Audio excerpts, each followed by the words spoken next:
Welcome to Career Coffee Chat Live. I am your host, Erin Urban, certified career strategist and executive coach, helping driven, experienced professionals remove career roadblocks so you can not only unlock your potential, but achieve more impact, influence, and income. And I am really looking forward to talking to you this morning about your mindset. In fact, the top three secrets of a successful mindset or a success mindset. And with us today, joining us is Denise Csaky, professional certified coach with thefireflymoment.coach.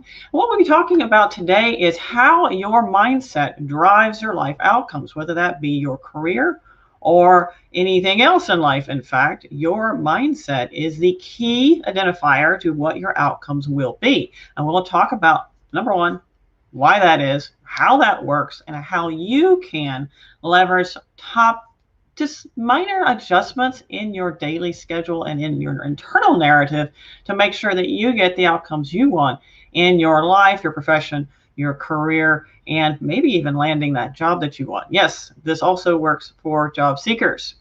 So for those of you tuning in, please say hi, say where you're from. I'd love to welcome you to the show, and know that anytime you have a question, we will be pausing to answer them. So please do ask your questions in the chat. We'd love to answer your questions. And if you happen to be watching the replay later, just know that we will be getting notified. If you have a comment or question, we will see that and we'll be happy to reply to that and answer your questions.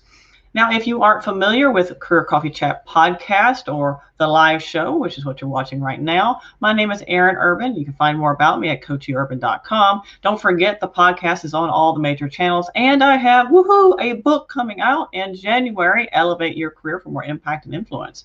So today we'll be talking about, number one, what's your mental atmosphere? And are you having a mental atmosphere of success, or is it actually sabotaging you? Some top topics we'll be talking about today are how your mindset affects your career and your life, and what to do when it starts being too much. And yes, I am very familiar with that lately. I don't know about you, but there's a lot going on right now. And top tips for staying focused, centered, and achieving your goals even during challenging time. So I see some of you popping in on the show. Hi, Jesse. Great to see you tuning in from Full Shearer. He said from last week he improved his LinkedIn ranking. Woohoo! So he's looking forward to finding out more about mindset changes. Thank you for tuning in, Jesse. Nice to see you, Kimberly from Fort Oaks, North Carolina. And Janelle, hi, everyone. She says, hi, Janelle. And without further ado, I'd love to introduce you to Denise Csaky with thefireflymoment.coach. She is a professional certified coach with the International Coach Federation. She is also a leadership and executive coach, helping professionals find their ideal exit strategy from corporate humdrum life and achieving fulfillment in their life and their career. And Denise, it's great to see you. Hey, Erin. So great to see you too. So happy to be back. Yeah. So Denise, for those of you who are just tuning in, was on the show back in the spring, and when Career Coffee Chat was pretty new, and we're just spreading her little wings. And actually, she was our very first guest, and yeah, that's right. You didn't know. I had no idea. I'm so honored. So glad to have you, Denise. So we got a few more people hopping in. Shemaya, Denise Elder, great to see you. So we've got, again, for those of you just hopping in, please say hi, say where you're from. Don't be shy. If you have questions throughout the show, pop them in this chat. We will be pausing from time to time to answer your questions, because this is a pretty deep topic. Mindset is so important for not only your life, but your career. No matter whether you're happy in the role you are in, or whether you are seeking new opportunities. Or maybe you're just not either one of those and you just want to get more out of your life. It doesn't matter. Mindset is critical. And for some of you tuning in, you might be interested to know why. Right, Denise? Yeah, of course. Why is the mindset critical? Well, I'm going to explain from the neuroscience standpoint, and then Denise will probably chime in from and add all those pieces that I left out. Yeah. Because I do that. So mindset is actually, they've done a lot of research in mindset and how our focus drives our life outcomes. And one of those little tips that I can give you is our brain receives millions of bits of information per second, like 11 million bits of information per second or something like that. While that sounds very impressive, and it is, just know that we do not process that much information. We only process about 6 to 8 bits of information per second. That's pretty good still. So as you can tell, there's a lot of filtering going on. And guess what filters our mindset, our what we process? I think I just gave it away, Denise. What? So we share with our listeners and our participants, what is that filter? Yeah, I mean, the filter, it's your mindset. So just to piggyback on what you're saying, Erin, so your mindset, it's the way, your way of thinking, your opinions, your morals, your values. And oftentimes a lot of this has been picked up from your family, from society, from your friends, and from kind of like what you were saying, from your life's experiences. So in a sense, it's almost like there are a set of lenses through which you see the world, and through which you make choices and decisions for yourself. And it affects what actions both that you do take and that which you don't take. Mm-hmm. That's right. That's absolutely right. Yeah. Bing, bing, bing, bing, bing. We've got a winner. Yes. Yeah. So your mindset is your mental, and I'm going to use a bad word, bias. Mm-hmm. Bias is not technically in itself a bad word, ladies and gentlemen. It's just lately in our society has become a bad word, but it's actually a mental bias. Even that narrative, that internal narrative that you have, your labels, your beliefs, whether they be good beliefs or false beliefs. And I'll share with you that I had to overcome a lot of false labels and false beliefs as a human being, and as someone who grew up in a very different background, one that I've had to struggle with and I'm letting go of lately is I came from a survivalist family. If any of you know Preparers, you ever seen that show? I think there's a show about people who prepare. So I'm currently moving my mom to Texas, and we're getting rid of all this stuff. And my husband's like, why does your family have cases of soap? Just wondering. Inquiring minds want to know, like, why is there cases of shampoo and baking soda? Like, what's going on? So I shared with him, hey, my family believed in the year 2000 the world was going to end. So there you go. And we're now throwing out all that. We need to back up a dumpster. So, and having to let go of some false beliefs, around growing up in that mindset. That was a mindset. Some of those false beliefs are not trusting the system, not putting away money in your 401k because it's all going to end, right? And it drives bad decisions sometimes. Now, let's fast forward that into your career. Let's just say that one of your internal narratives is, I just never seem to get promoted. I just never seem to get good opportunities. Denise, what's the potential outcome of that?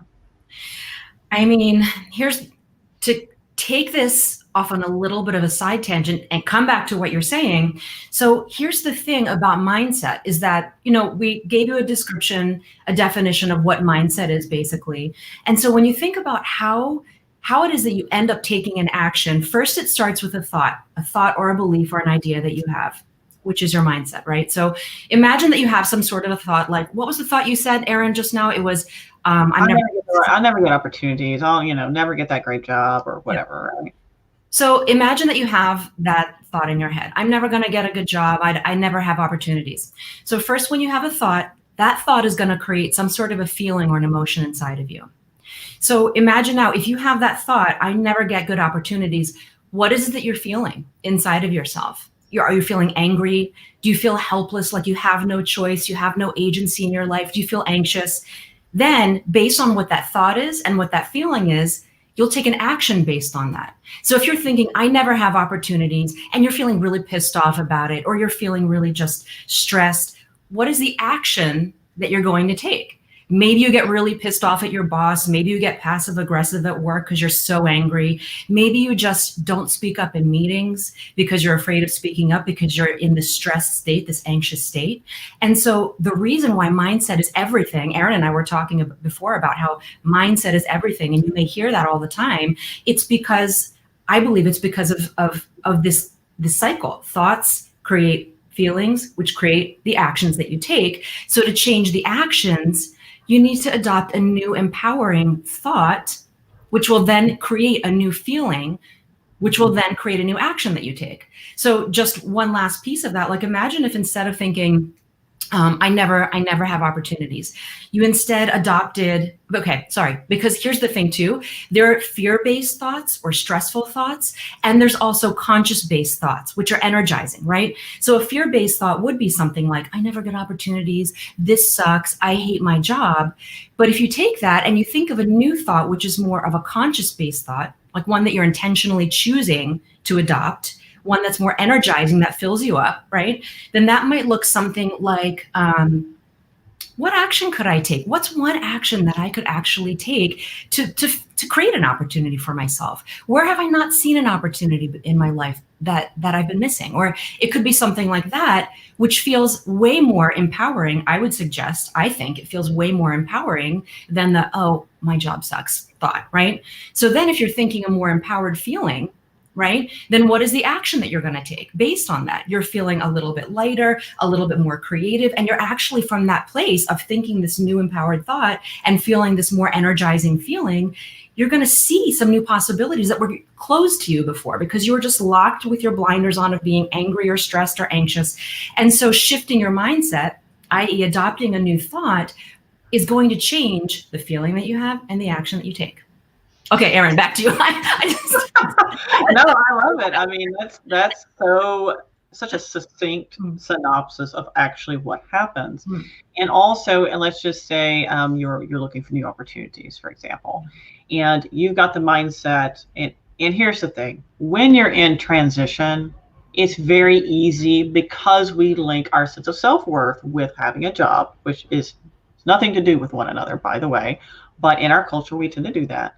When we are in transition or actively looking for a job because we're separated from our previous role, it is a knock to our self-esteem.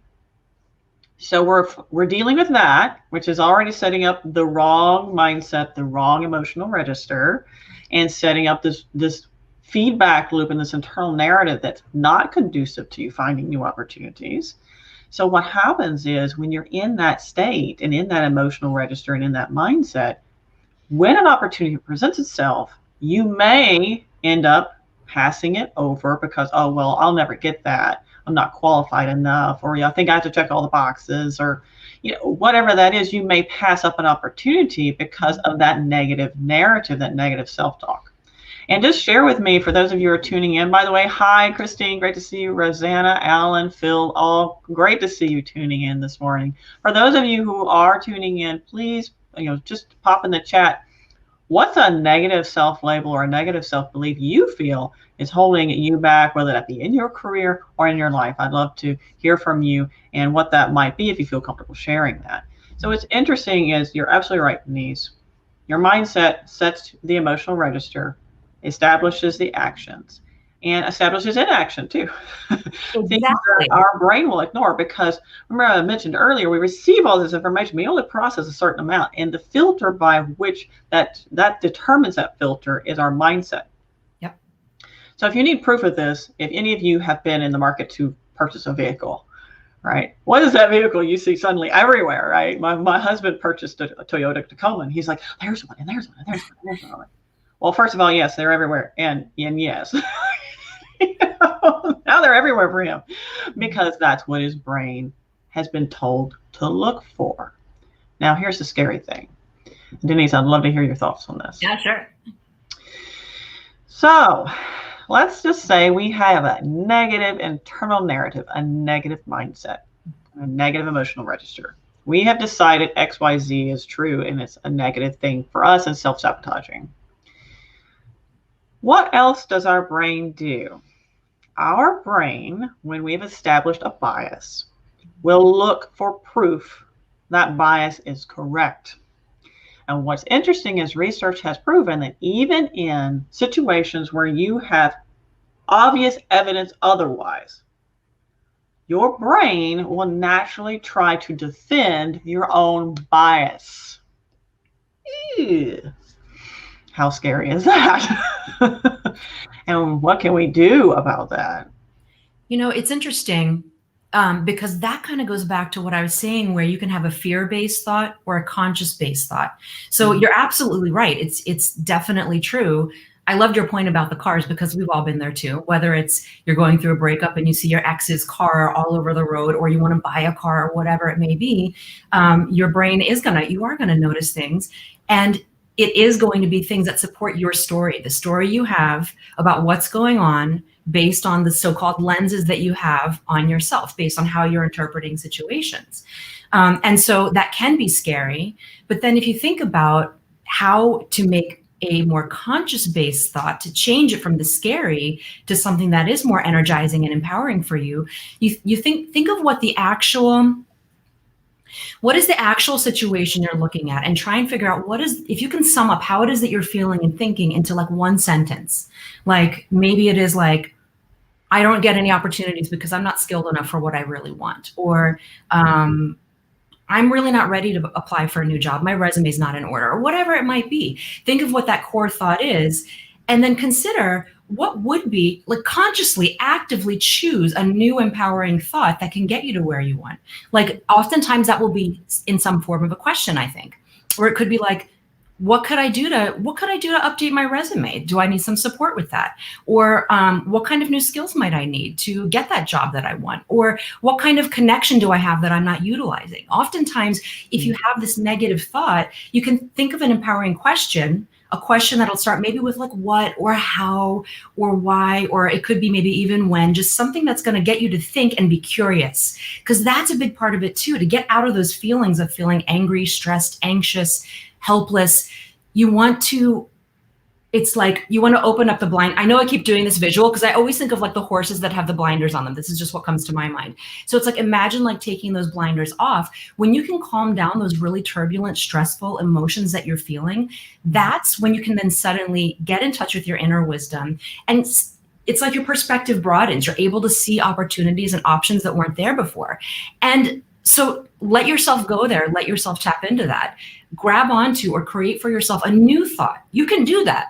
You don't have to just go with the unconscious thought that your mind is coming up with based on your lens. Take off those glasses and put on a new set of glasses. Consciously, intentionally choose a new thought. Okay, back to you, Erin. I feel like we're in the show. You're good. No, that's why you're my guest. So you're the talk. No, have you ever heard of the term called turn your ants into pets? No. I love that. Your ants are, what is it? Oh, shoot. It's negative thoughts. So it's like something negative thoughts, like, antagonistic angry thoughts, or aggravating angry thoughts. So your aggravating angry thoughts, which are, ants, you turn them into pets. So your positive empowering thoughts. And it's a term from social psychology and positive psychology. Turn your ants into pets. And I always laugh when I hear that, but it's catchy and it sticks with you. So when we have one of those ants show up in our thoughts, our thought train, and we have that red flag, and wait a minute, is this serving my goals? Because this is the question I get my clients to ask. Okay, if you have a thought, a narrative, internal or internal story you're telling yourself, is it serving you? And if it's not, how can you change that narrative so it does? What's your pet? Well, how can you turn that ant into a pet? What's your positive empowering thought that you can turn it into? Because we all can. And interestingly enough, I was talking to a fellow coach the other day. She's going through this big coaching certification cycle about how to reframe our negative beliefs, our negative labels. And she said, one of mine is like, life is hard. And so, of course, that's what my brain kept looking for, is proof that life was hard. And you can imagine how stressful that is. And what's interesting, to Denise's point, is that your emotional register and your mindset is like this cycle. Yeah. And you have to break it. It's so interesting, because what's coming up for me is, if someone were to say my life is hard, and that's the thought that they have, I would recommend coming up with maybe 5 other alternative ways that you can see that. Maybe life is challenging. Life is teaching me a lot of lessons. I'm becoming a lot better with dealing with stressful situations at work. Or, just let yourself kind of brainstorm and come up with other alternative thoughts and options for that. And there was something else that I was going to say based on what you were saying. And I've lost the thread now because then I got stuck on that last piece. Ants and the pets. The ants and the pets. Well, another thing while you're thinking about that is be careful about the words you choose, because you're listening.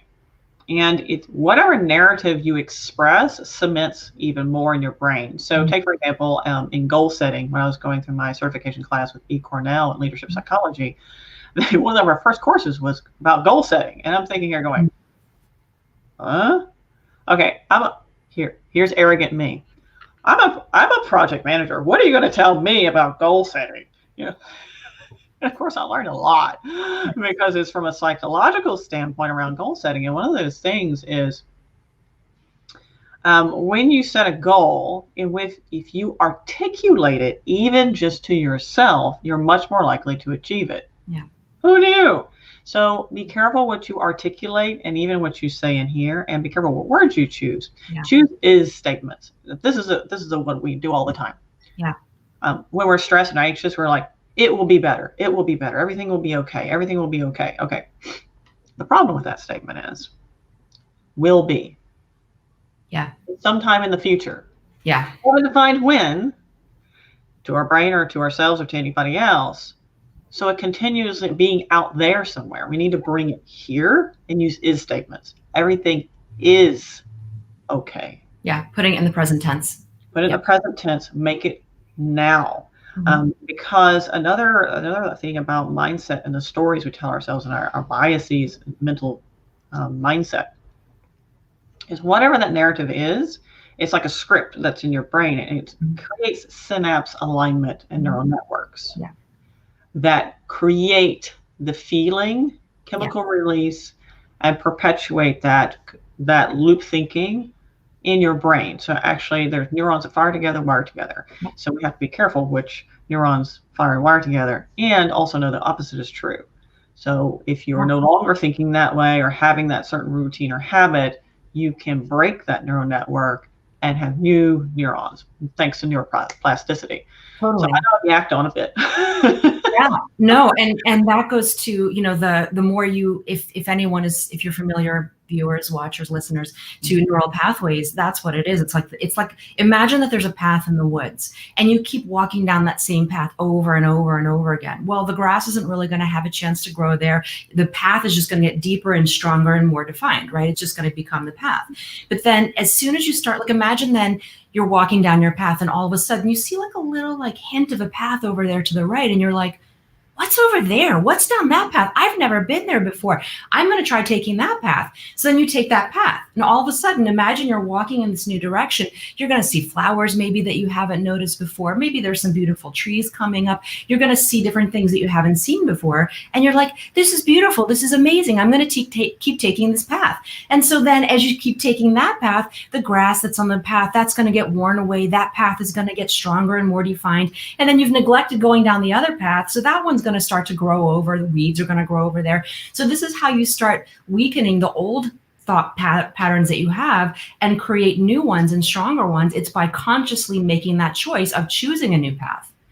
And to your point before, I remembered what I was going to say before. It was about long-term goals. If you know, it's a great idea to figure out, what is my long-term goal? What is my end goal? What would I love to create?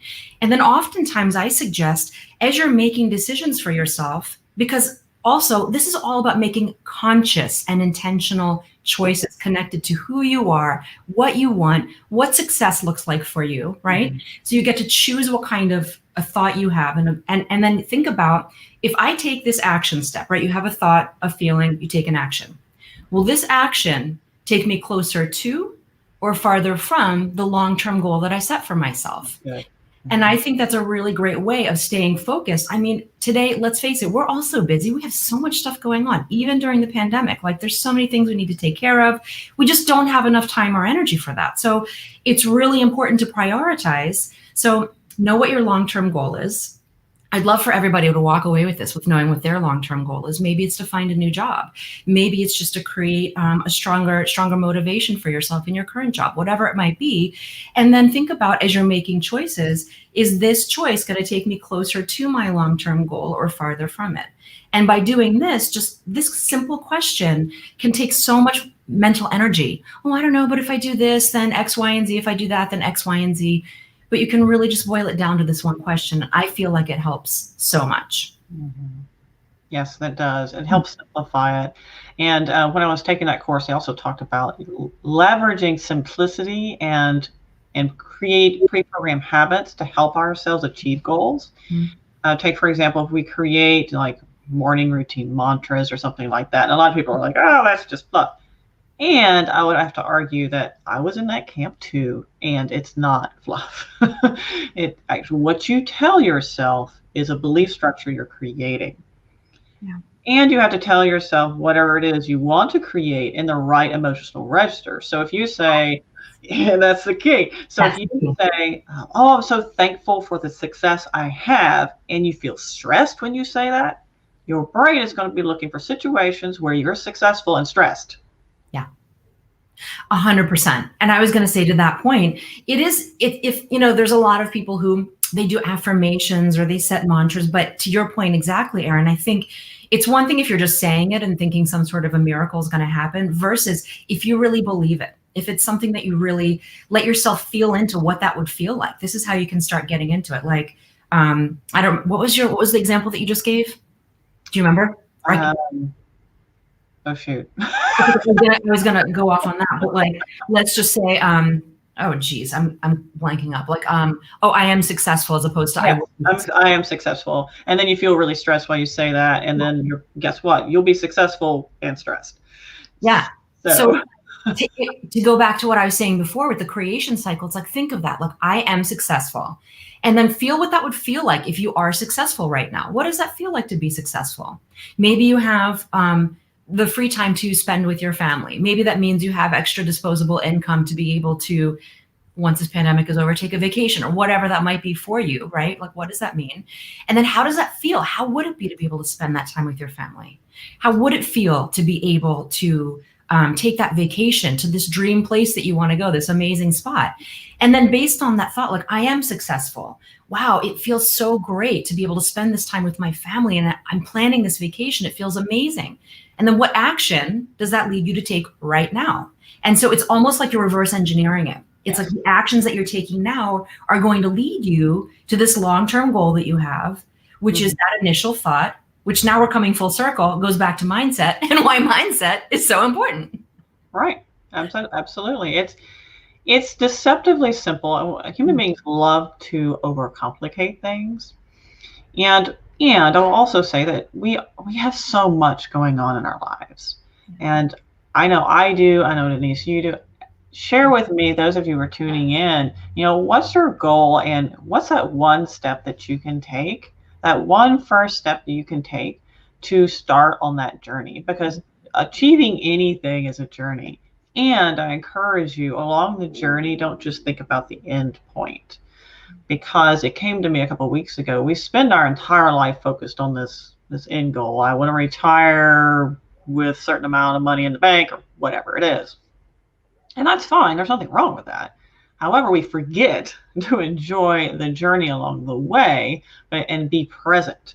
And as Denise and I were talking just the other day, we are so caught up and worried about the future and dragging this baggage train behind us that's weighs several tons that we're never present. And right now, I don't know about you, but it feels like my brain is going ding, ding, ding, ding, ding, ding, ding, ding, ding, ding, all over the place, like a mad pinball machine, because there's so much going on. And in order, so you're probably maybe thinking to yourself, some of you, whether you're watching now or later, well, this sounds great. How can I get the mental clarity to start even working on this? Mm-hmm. Yeah. For anyone who's interested, I actually it's a free morning ritual. It's what I do myself every morning. And I just call it the Me Time morning ritual. And basically what that does is it helps you to take just 15 minutes every day. Hopefully everyone can just find 15 minutes in the morning. And it's just a series of 3 steps that you can take, plus 1 bonus one I put in there for extra points for yourself. That's really just, it involves a little bit of meditation, a little bit of writing, a little bit of journaling, and a little bit of looking to what's going right in your life as opposed to what's going wrong in your life, because oftentimes it's so easy to put our focus on what's going wrong and what you need to do to fix it. And so the goal of this is to just take that little bit of time to be able to reconnect to yourself and get to know yourself again, who you really are, what you think, what you believe, what's important to you. And then from that point, kind of like we were saying, that helps you shift your mindset and then helps you to change the outcome, because you're starting to make choices for yourself, which are based on what you really want, what your long-term goal is, what you would love for your career to look like, where you'd love to be.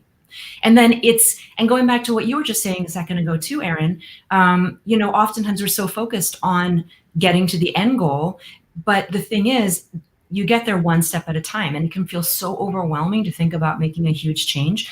But if you just think about what is the very next step I have to take, just the next step. And then at that point, you might even pivot, because you might, kind of like when you take that step on the new path, you might see new things, learn new things, meet new people, and that might change your end goal. And so again, it's going back to that place of being open and curious and allowing yourself to just be open to the information that's coming in. And instead of I know I'm going all over the place here and I'm saying so many things, but I'm thinking of this expression that I heard once where it's like closed fist. Nothing comes in, nothing goes out. So if you're so focused on exactly staying on your path and doing the things you need to do, you're not allowing for new inspiration to come in and new connections and new ideas and new possibilities. And then of course you're going to stay stuck. But when you're letting those thoughts and feelings and energy and everything move, it just creates movement all around. And that's where you want to be. If you're feeling stuck, you need to create movement. Right. And let go of that which does not serve you. That's really important. Mm-hmm. Understanding, okay, is this serving me or not? And can I let it go?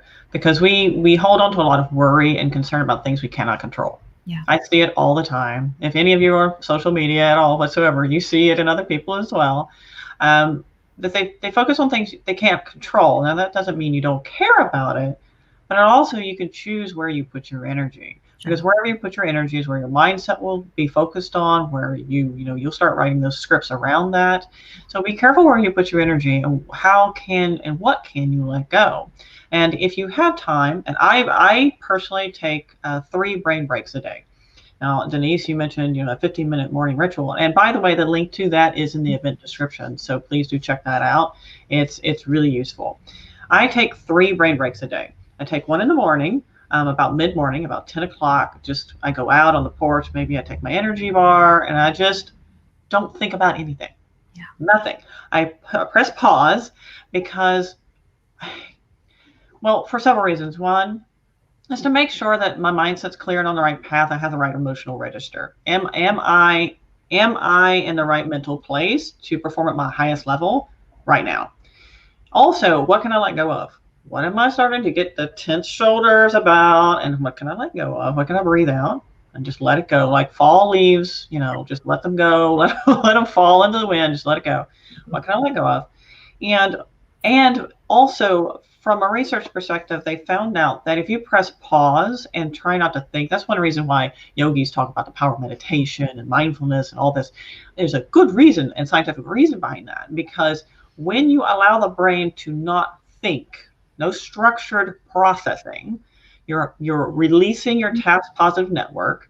You're releasing that and giving it a break, which is important because you really shouldn't lean on that task positive network in your brain for more than about 2.5 hours at a time.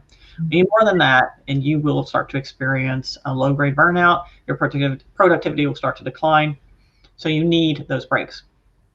If you feel like doodling or daydreaming, that's fine, but no structured thinking, right? Habitual action movements are great, like washing dishes or doing the laundry or raking leaves. My husband goes and rakes leaves at lunch. I'm like, we have a leaf blower, right? But it's just his way of resetting. It's a mindless activity, and it's really important. So do that about 3 times a day, and you will find that you suddenly become more productive. Your mindset at the end of the day, you don't feel like, ugh, I'm dead. You will start to feel more refreshed and focusing on what you can control. And like as Denise mentioned, what you're thankful for. It's really important because that emotional register is huge. Denise, what are your thoughts? You have anything to add to that? First of all, Erin, I love how you always have the scientific aspect to things, and it really helps to lock that in and like, oh yeah, that makes total sense. And I love how you take the breaks. I think it's so important, and that just reminds me of again something that I had mentioned before too. It's like when you let yourself disconnect from those stressful feelings and thoughts, and then you let all that kind of subside. Even the thoughts of like when you're at work and you're saying like, oh my God, what am I stressed about? And you were like, I'm just going to go outside and just have my energy bar. It's like when you just disconnect from all of that, again, that's when you really you disconnect from that, all that out there, and with what's going on in your mind, and you reconnect with yourself, with your inner wisdom, with your intuition. And then that's when your ideas start coming up, and what you really think and feel starts coming up, as opposed to what you think you should be thinking and feeling and taking care of. It's kind of like that thing where they say, oh, sometimes people get the best ideas when they're in the shower. Yeah. Because you're in the shower, you're not thinking, you're just like washing yourself, whatever. And then you create space. It's literally creating space for other things to pop up, things that are just bubbling up inside of you, waiting to just come to the surface. You're making room for that. Mm-hmm. Denise just mentioned, she said, we need to get rid of our stinky thinking. Did I say that? No, you didn't say that. She said, Denise says, we need to get rid of our stinky thinking. Denise, I'd love to hear what stinky thinking is. Or if that's what you're referring to as mindset, those negative ants, they're running around. So Amin asked, he's like, hi, Aaron.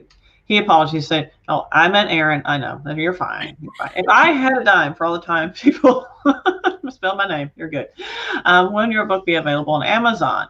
So my book will be available on Amazon in January. So that launch is happening in January. Woohoo! Here's to a better 2021.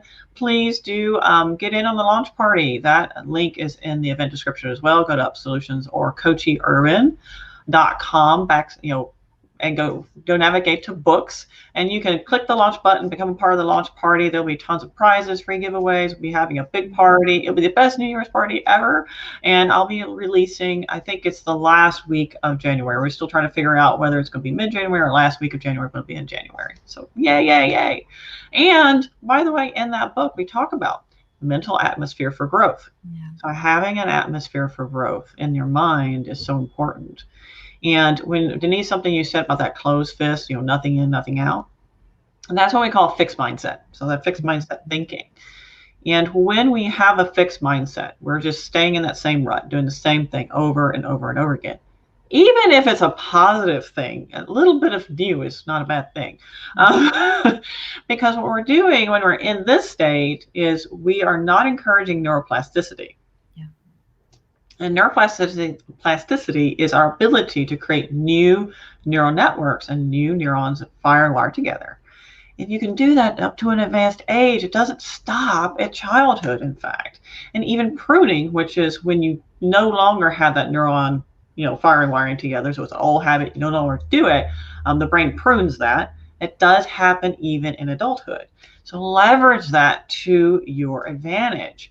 And when you're mentioning, Denise, that new path, and also you see these new things, when neurons fire and wire together for the first time, there's actually a feeling that you get with it. It's like this, oh, that all of a sudden, like the light bulb, it's that feeling when your neurons are firing and wiring together for the first time. It's a beautiful thing.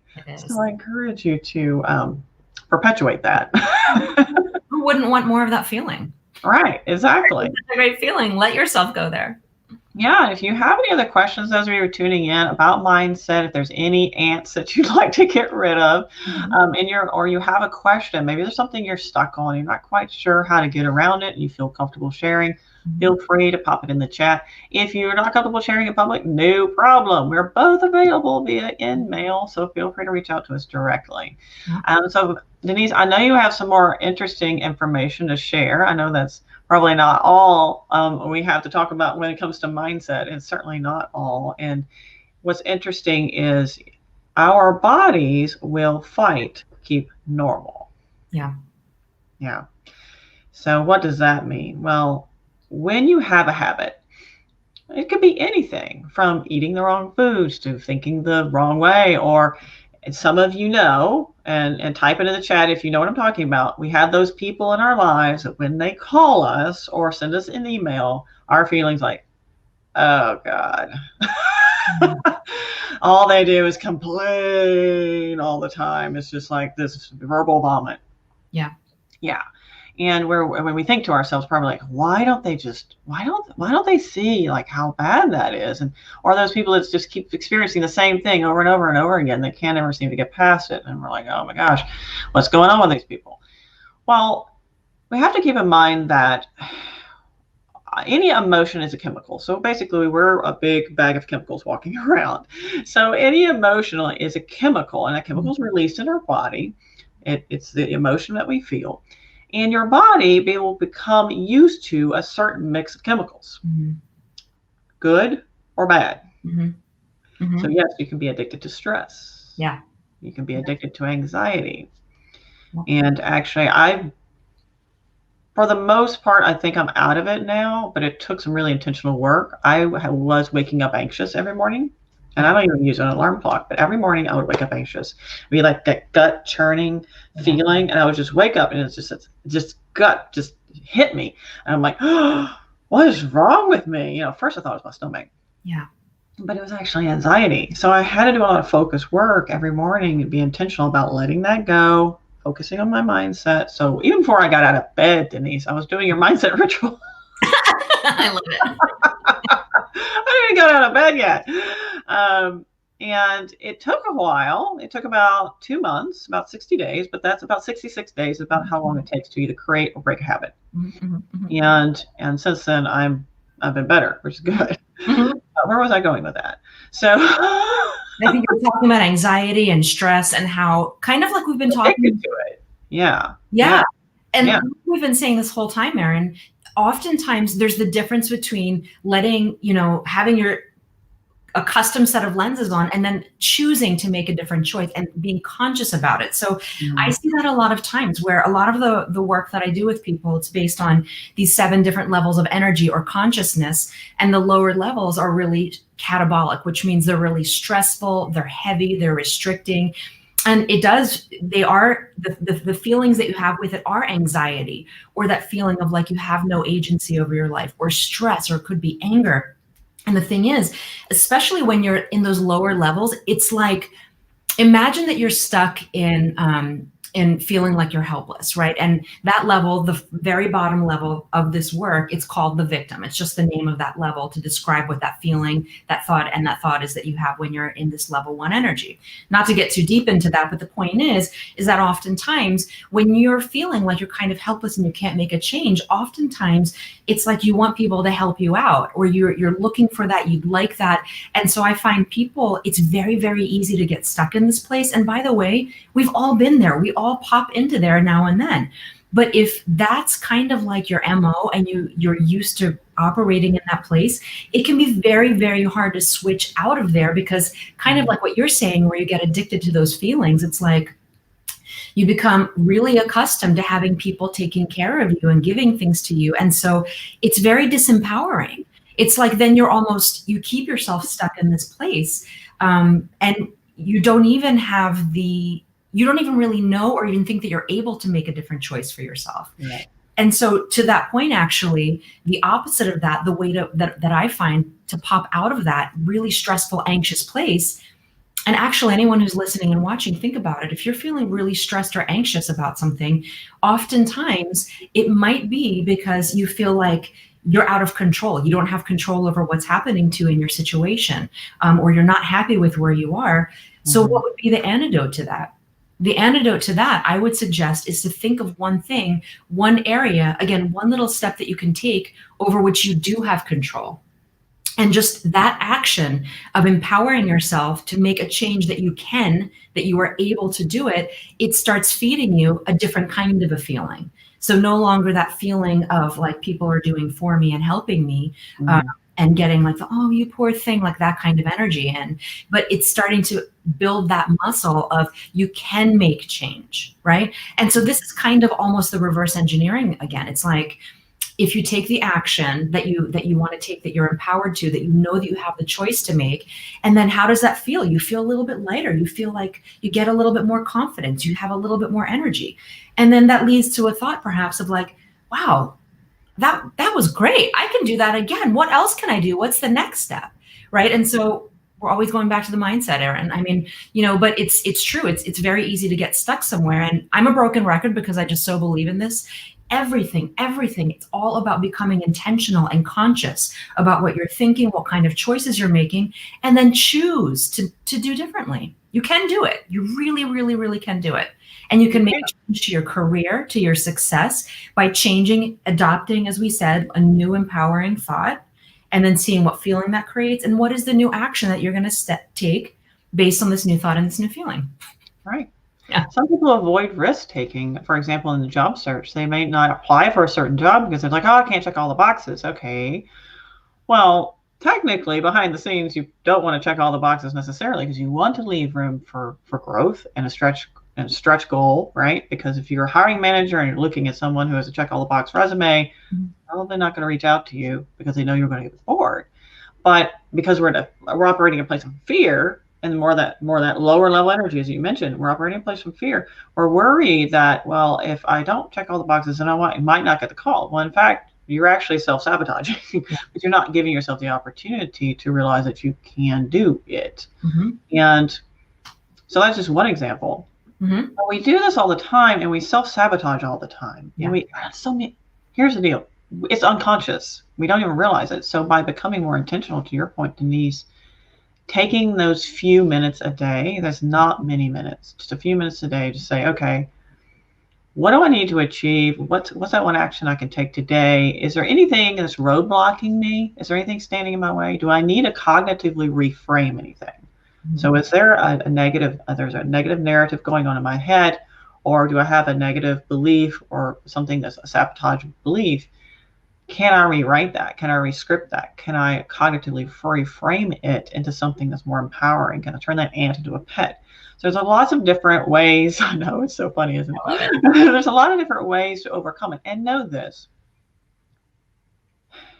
Sometimes, not always, but sometimes when we're working on this, it can feel uncomfortable. And the reason it feels uncomfortable is because it's new. We haven't been there yet. We haven't developed that neural network for whatever that is yet. We haven't developed that mental neural script. It's new to us, so it is uncomfortable slightly. And that's not necessarily a bad thing. And I would argue that it's a good thing. Because here's the thing, it reminds me of that quote by Einstein, which is, insanity is doing the same thing over and over again and expecting different results. The thing, it's like, if you actually want a different result, what that means is you have to do something new, right? You have to take a new step. So you're creating a different result and not always getting the same result. And the thing is, how many times when we're doing something new, it's totally normal and it's completely common to feel uncomfortable because it is something new. Right. So something can be the right choice. It can be new and right, and also feel scary and also feel comfortable. It's not mutually exclusive. It doesn't mean that just because something feels uncomfortable that it's wrong, that it just means perhaps that it's something new. And you want to be going in a new direction if you're not happy with where you are and you're feeling stuck. And also then going back to your point, my God, that could be a whole other conversation just about the different kinds of fears and the thoughts and the limiting beliefs that you have that hold you back. yeah, you're right. I mean, usually it is some sort of a fear, some sort of a belief that either we've made about the world based on seeing it. Sometimes it's one that someone handed off to us, like a family member told us something, that Right. we're not able to do that, we can't do that, or this is how things work. Or it's an interpretation that we've made based on the fact that, well, this happened to me before. If I do this, I asked for promotion before. I'm using an example. I asked my boss for a promotion 2 months into my position here, and he said no, that I'm not ready for it. And so now it's a year later. Well, no, I can't ask for a promotion because my boss said, I wasn't ready for it. So, but the situation is different, right? Now it's like a year in, and it's like, but that fear, it's like the excuse you're giving yourself. Well, it happened before, it has to happen again. History's going to repeat itself. But does it really? Is that really true? Is that really true that history's going to have to repeat itself? Right. I get that from some clients who are like, oh, well, I did so and such happened at that previous role. So I just don't want to do that again. Okay, well, not every role's the same and people are different. So just because you asked for that promotion at your previous role and didn't get it, that doesn't mean you shouldn't do it in the future. Because you have a different scenario, we have different people, a different role, a different situation altogether. So another thing we do to ourselves is tell ourselves that we will feel good if a certain thing happens. I'll be happy if. I think I know where you're going with this. Go ahead. I'll be happy if I get the promotion, and I'm not going to be happy until I get that. Well, okay, so you just set a limit on how much happiness you're willing to accept. And what's interesting is I want to grab this book really quick. It's by as I hop out of the show really quick. It's by Gay Hendricks. He's a PhD psychologist. It's called The Big Leap. And yes, no, it's not backwards. It's called The Big Leap, and it's a really good book. It's very interesting because his premise is we all have a upper limit problem, he says, so a ULP, upper limit problem. And it's like this limit we put on ourselves, how much success, happiness, prosperity we will accept. And when we hit that limit, we self-sabotage. And I was like, this is interesting. So I tested it. It's true. It happens. And it happens to me. It happens to people's relationships when they start getting along too well. And all of a sudden, something little finicky thing, and they'll just latch on that and everything blows up. We self-sabotage all the time. So is there something you're putting a limit on? Are you limiting how much happiness, success, and prosperity you're putting in your life? Now, that's mindset times 2 or mindset 5.0. But just start thinking about that. And I'd love to leave you guys with something from another book. And then we'll start just wrapping up the show. So if you have any other questions, thoughts for Denise, questions about how you can achieve your career goals, if there's something standing in your way that you want to remove or rewrite or turn that ant into a pet, let us know what that might be, whether that be now during the live show or whether you're watching the replay later. We'd love to hear from you. So this book is called Broadcasting Happiness by Michelle Gillian. And she talks about the power of mindset, particularly of higher emotional registers. She says our stories and the internal narrative.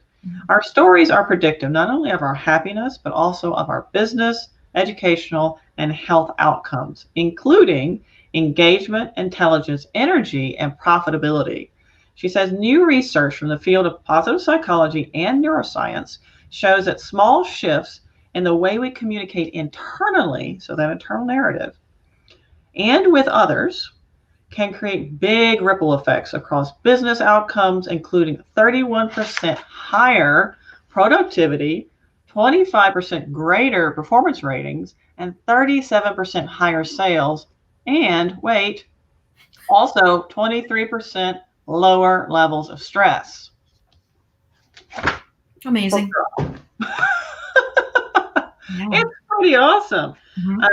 I cannot say enough about this. The more I do research, I know, Denise, the more you do research and work with your clients, the number one roadblock between where we are today and where we want to go starts here, right here. 1,000,000%. Yeah, I totally agree. Yeah. And oftentimes the blocks are tied to old things that happened to us a long time ago. And so it's normal that, if let's say you experience something, maybe when you're a kid and it was something uncomfortable, and it's normal for this fear to come up to try and prevent you from experiencing that same thing again. Mm-hmm. But kind of to your point, what you had said before, Erin, too, it's like, think about if you can remember what that original moment was, that original incident was that created this fear. First, identify what the fear is that's keeping you stuck. And then think back to like, when was the first time I experienced this? What was going on? And then it's a matter of recognizing, it's like, well, how long ago was that? How many years ago was that? And what's different now? What have I learned? How have I grown since then? And then you can recognize that, oh my gosh, I'm a totally different person. And that fear, sometimes it may be a rational fear, but a lot of times it's going to be irrational. It's like an overprotective mother that's trying to protect her young child from taking any risks, trying to keep her safe, right? Mm-hmm. It's like this fear is trying to keep you safe and keep you from taking the risks. But sometimes you just have to be like, listen, I've got this. Actually, I'm an adult now. I can handle the situation. I appreciate the alarm bells, but you don't have to listen to it. That fear can just be a part of yourself. A lot of times I'll say, even like, imagine for women out there, you're wearing a purse, right, on your shoulder. When you're wearing a purse, and if you look at yourself in the mirror, it looks like that purse is a part of you. It's on your body, right? But you can choose to take that purse off. You can choose to do that. And you can still have that fear there and just say, listen, you know what? Actually, I've got this. And you just act in spite of it. And again, like everything, I think it's a matter of seeing it first. It's always just, right. You have to, what is that expression? You have to see it to heal it or something. Right. Yeah. And do it scared. Sometimes you don't have to overcome fear. It's not necessarily about overcoming fear. That's a lot of what holds some people back when they talk about making mindset or making positive change in their life, because fear is holding them back. They want to overcome it before they do something, take that first actionable step. And in reality, we just need to do it scared sometimes. It's not about necessarily overcoming it. It's about doing in spite of and recognizing, allowing our brains to recognize, particular limbic system, that's not a fear that's valid. There's no foundation for that. So it can rewrite that script and fire and wire new neurons. Totally. So I'd love to have any of you reach out to us after the show. If you have any questions, feel free to email any of us. Denise has her free giveaway about her mindset ritual in the morning. That's in the event description. Of course, you welcome to check out the Career Coffee Chat podcast and my book launch. Be sure that you go follow that event link there. Go to upsolutions.net or coachyurban.com books and sign up to be a part of the launch party. It'll be great, coming in January. So let me know how we can help you moving forward. What types of topics you struggle with? What type of mindset challenges do you struggle with? And we'll be happy to help you. And Denise, as always, it's been a great pleasure having you on the show. Oh, thank you so much. Yeah, it's always a pleasure, Erin. Love chatting with you. Yeah. So until next time, this is all for now. And this is the Career Coffee Chat Show, coachyurban.com, Coachy Urban, Denise Csaky. Please check us out. You can see Denise at thefireflymoment.com. And that is in the event description as well. Have a great day, all of you. Take care of yourselves. And remember, it's all about that story you tell yourself. So be careful what you say to you. You're listening.